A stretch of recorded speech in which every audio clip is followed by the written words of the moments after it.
ನಮಸ್ತೆ ಎಲ್ಲರಿಗೂ. ನಾವು ರಾಮಗಿರಿ ಬೆಟ್ಟಕ್ಕೆ ಹೋಗಿದ್ವಿ ಅಂತ ಪ್ರೀವಿಯಸ್ ಲಾಗಲ್ಲಿ ಹೇಳಿದ್ದೆ.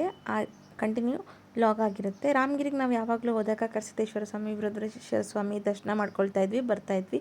ಬಟ್ ಬೆಟ್ಟದಿಂದ ಕೆಳಗೆ ಇಳಿಯುವಾಗ ಲೆಫ್ಟಲ್ಲೇ ಒಂದು ದೇವಸ್ಥಾನ ಇದೆ ಅನ್ನೋದೇ ನಮಗೆ ಗೊತ್ತಿರಲಿಲ್ಲ. ಸೊ ಈ ಸಲ ಹೋದಾಗ ಹೋಗೋಣ ಅಂತ ನಾವು ಅಲ್ಲಿಗೆ ಹೋಗಿದ್ದು. ಅದು ಯಾವ ದೇವ್ರು ಅಂತ ನಿಮಗೂ ಸಹ ನಾವು ತೋರಿಸ್ತೀವಿ. ಯಾಕೆಂದರೆ ನಾವು ನಮ್ಮ ಕರಸಿದ್ದೇಶ್ವರ ಸ್ವಾಮಿ ಮನೆದೇರಾದರೂ ನಾವು ಫಸ್ಟ್ ಟೈಮ್ ನಾವಿಲ್ಲಿ ನೋಡ್ತಾ ಇರೋದು ಆ್ಯಂಡ್ ಹೋಗ್ತಾ ಇರೋದು. ನೀವು ಯಾವಾಗಾದ್ರೂ ರಾಮಗಿರಿಗೆ ಹೋದಾಗ, ಬೆಟ್ಟ ಹತ್ತಿದಾಗ ನಿಮಗೂ ಈ ದೇವಸ್ಥಾನ ನಾನು ಕಾಣಲಿಕ್ಕೆ ಸಿಗಲಿ ಅನ್ನೋದು ನಮ್ಮ ಆಸೆ. ಸೊ ಹಾಗಾಗಿ ನಾನು ಈ ವಿಡಿಯೋದಲ್ಲಿ ನಿಮಗೆ ಹೇಳ್ತಾ ಇದ್ದೀನಿ.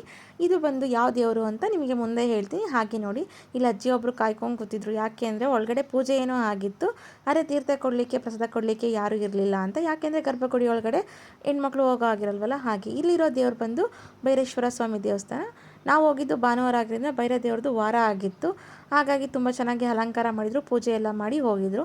ಸೊ ನಮ್ಮನೆಯವರು ಕೂಡ ಒಳಗಡೆ ಹೋಗಿ ಪೂಜೆ ಎಲ್ಲ ನಮಸ್ಕಾರ ಮಾಡಿ, ಅಜ್ಜಿನೂ ಕೂತಿದ್ರಲ್ಲ, ಅಜ್ಜಿಗೂ ಕೂಡ ತೀರ್ಥ ಕೊಟ್ಟು, ನನಗೂ ಕೂಡ ತೀರ್ಥ ಕೊಟ್ಟು, ಪ್ರಸಾದ ಕೊಟ್ಟು, ಹಾಗೆ ದೇವ್ರಿಗೆ ಕೈ ಮುಕ್ಕೊಂಡು ಹೊರಡ್ತಾ ಇದ್ದೀವಿ. ಬಟ್ ಗುಹೆ ಒಳಗಡೆ ದೇವರಿರೋದು ತುಂಬ ಅಂದರೆ ತುಂಬಾ ಚೆನ್ನಾಗಿತ್ತು ದೇವಸ್ಥಾನ. ಯಾಕೆ ನಮಗೂ ಫಸ್ಟ್ ಟೈಮ್ ನೋಡಿದ್ರಲ್ಲ, ತುಂಬ ಖುಷಿನೂ ಆಯಿತು. ಮತ್ತು ಸದ್ಯ ಇಷ್ಟು ದಿನ ಬೇಕಾಯಿತು ನಮಗೆ ನೋಡಲಿಕ್ಕೆ ಈ ದೇವಸ್ಥಾನ ಅಂತ ಕೂಡ ಅನ್ನಿಸ್ತು. ನೀವು ಯಾರಾದರೂ ರಾಮಗಿರಿಗೆ ಹೋದಾಗ ಇಲ್ಲಿಗೆ ಹೋಗೋದನ್ನ ಖಂಡಿತ ಮಿಸ್ ಮಾಡ್ಕೋಬೇಡಿ. ನೀವು ಕೂಡ ಹೋಗಿ, ತುಂಬ ಚೆನ್ನಾಗಿದೆ. ಹಾಗೆ ಒಳಗಡೆ ಮತ್ತೆ ಇನ್ನೂ ಇಬ್ಬರು ಬಂದರು, ಅವರು ಕೂಡ ಪ್ರಸಾದ ಕೇಳಿದ್ರು ಅಂತ ಕೊಡ್ತಾಯಿದ್ರು. ಎಲ್ಲ ಮುಗಿಸ್ಕೊಂಡು ದರ್ಶನ ಮಾಡಿಕೊಂಡು ಖುಷಿಯಿಂದ ಮನೆ ಕಡೆ ಹೊರಟ್ವಿ. Thank you for watching.